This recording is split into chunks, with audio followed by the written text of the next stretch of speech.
Hi అండి. కవిత గారు జగన్ గారు 2.1 మెచ్చుకొని పవన్ కళ్యాణ్ని కొంచెం ఏదో అన్నారు. ఏంటి మీకు ఏమనిపించింది ఆ మాటలు వింటే? చిన్న పిల్లోని లేపినా చెబుతారు జగన్ గారు. అటు ఆంధ్రప్రదేశ్లో జగన్ గారు, ఇటు కేసీఆర్ కుటుంబం రెండు ఇద్దరు మంచి దోస్తులని.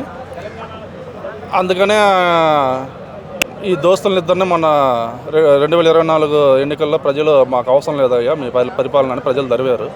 అందుకనే ఇప్పుడు ఆంధ్రప్రదేశ్లో కూటమి పరిపాలన ఇచ్చారు. 164 సీట్లు. అక్కడ ఒక అతనికి అపోజిషన్ కూడా పోయింది. ఇక్కడ 10 సంవత్సరాలు నేనే రాజు నేనే మంత్రి అనే ఇష్టానుసారంగా చేసిన కేసీఆర్ని ఇంటికి పంపి రేవంత్ అన్నకి పరిపాలన ఇచ్చారు ప్రజలు. ఆ ప్రెస్టేషన్లో ఏదేదో మాట్లాడుతున్నట్టున్నారు. పవన్ కళ్యాణ్ గారు ఒక నికాసైన మనిషి. అతను ఇప్పుడు ఆంధ్రప్రదేశ్ డిప్యూటీ సీఎం, ఫ్యూచర్లో కాబోయే సీఎం అయినా అతన్ని గురించి ఇష్టానుసారంగా ఏది పడితే అది మాట్లాడితే ఇక్కడ ఆయనకి దేశవ్యాప్తంగా పైన నరేంద్ర మోడీ గారి దగ్గర కూడా మంచి సర్కిల్ ఉంది పవన్ కళ్యాణ్ గారికి. ఇప్పుడు పాపం అతను ఈ మధ్య వాళ్ళ అబ్బాయికి ఏదో ఇన్సిడెంట్ అయ్యి అతను బిజీలో ఉన్నాడు.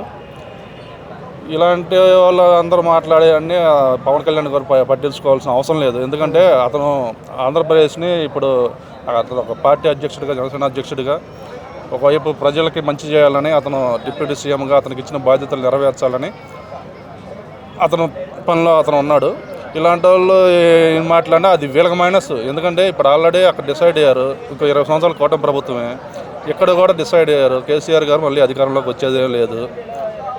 వస్తే రేవంత్ రెడ్డి గారు వస్తారు, లేకపోతే ఫ్యూచర్లో ఏదన్నా మళ్ళీ టీడీపీ, బీజేపీ, జనసేన ఇక్కడ మళ్ళీ ముగ్గురు కలిసి పోటీ చేస్తే ఏదన్నా కూటమి ప్రభుత్వం రావచ్చేమో. కానీ ఇక్కడ కేసీఆర్ రాడు, అక్కడ జగన్ రాడు. అదైతే 100% వాస్తవం. అంటే కవిత గారు తెలంగాణ ఉండి ఇక్కడ రాజకీయాల గురించి విమర్శించకుండా పక్కన స్టేట్ రాజకీయాల్లోకి ఎందుకు వెళ్ళారని మీకు అనిపించింది?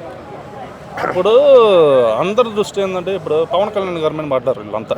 ఎందుకంటే వీళ్ళకి ఎర ఆడిందంటే మొన్న పవన్ కళ్యాణ్ గారు అక్కడ చంద్రబాబు నాయుడు గారితో జతగట్టి అక్కడ జగన్మోహన్ రెడ్డిని ఓడించారని వీళ్ళందరికీ కడుపులో మంట. ఎందుకంటే అక్కడ జగన్తో మంచి వీళ్ళకి డీలింగ్స్ ఉన్నాయి కాబట్టి ఆ ప్రెస్టేషన్లో పవన్ కళ్యాణ్ గారిని టార్గెట్ చేశారు వీళ్ళంతా. ఒక రకంగా ఇక్కడ తెలంగాణలో కేసీఆర్ ఓడిపోవడానికి కూడా టీడీపీ, జనసేన ఓటింగ్. ఎందుకంటే టీడీపీ ఓటింగ్ మ్యాక్సిమం మన రేవంత్ రెడ్డి గారికే చేశారు. అటు ఖమ్మం అయితే టీడీపీ ఓట్ బ్యాంక్ ఎక్కువ కదా కొన్ని ఏరియాలు. నాయకులు లేరు కానీ తెలంగాణలో టీడీపీకి ఓటర్లు ఉన్నారు. ఆ ఓటింగ్ మొత్తం మన రేవంత్ రెడ్డి గారికి వేశారు. ఎందుకంటే కేసీఆర్ మీద విరక్తి చెంది ఆ ప్రెస్టేషన్లో వీళ్ళు ఇప్పుడు పవన్ కళ్యాణ్ గారిని టార్గెట్ చేశారు. అంతే. అంటే సెన్సేషన్ అవ్వడం కోసం చేశారంటారా కవిత గారు? పవన్ కళ్యాణ్ అంటే ఒక పేరు వస్తుంది కొంచెం అన్న టైప్లో ఏమన్నా చేశారంటారా? ఆల్రెడీ ఆవిడ పేరు ఉంది కదా. అంటే దాలా కూడా అనుకోవచ్చు అంటారా ఏమన్నా? అంటే ఏదో ఒక టాపిక్ రైట్ చేయొచ్చు డైవర్షన్ కోసం అన్న టైప్లో. ఇప్పుడు కవిత గారికి ఇప్పుడు నాకు తెలిసి తెలంగాణలో కవిత గారిని కానీ కేసీఆర్ కుటుంబాన్ని కానీ ప్రజలు మర్చిపోయారు. ఎందుకంటే 10 సంవత్సరాలు చూశారు వీళ్ళని. మాకు అవసరం లేదని రేవంత్ రెడ్డి గారిని సీఎంగా చేశారు. ఇంకా వీళ్ళ అవసరం తెలంగాణకు అవసరం లేదు. ఇప్పుడు ప్రజెంట్ పరిపాలన బాగానే జరుగుతుంది రేవంత్ రెడ్డి గారిది. అక్కడ ఆంధ్రప్రదేశ్లో కూడా జగన్ గారిది అవసరం లేదని ప్రజలు డిసైడ్ అయ్యారు. ఆయనకి అందుకే మన అపోజిషన్ కూడా ఇవ్వాలి. ఇక్కడ జగన్ గారు మళ్ళీ అధికారంలోకి వచ్చేది లేదు, ఇక్కడ కేసీఆర్ గారు అధికారంలోకి వచ్చేది లేదు. అంటే కవిత గారు లిక్కర్ స్కామ్లు ఇరుక్కున్నారు కదా, అది మీరు చేశారని నమ్ముతారా మీరు? అంటే లేదా బీజేపీ కక్ష సాధింపు చర్య అనుకుంటారా? ఏం లేదు. బీజేపీ అనేది ఇప్పుడు దేశంలో నెంబర్ 1 పార్టీ. అది ప్రధాని నరేంద్ర మోడీ నాయకత్వంలో దేశంలో నెంబర్ 1గా ప్రపంచ దేశాల్లో ఈరోజు ఇండియా నెంబర్ 1గా తీసుకుని వెళ్తానికి నరేంద్ర మోడీ గారు రేంబగలు కష్టపడుతున్నారు.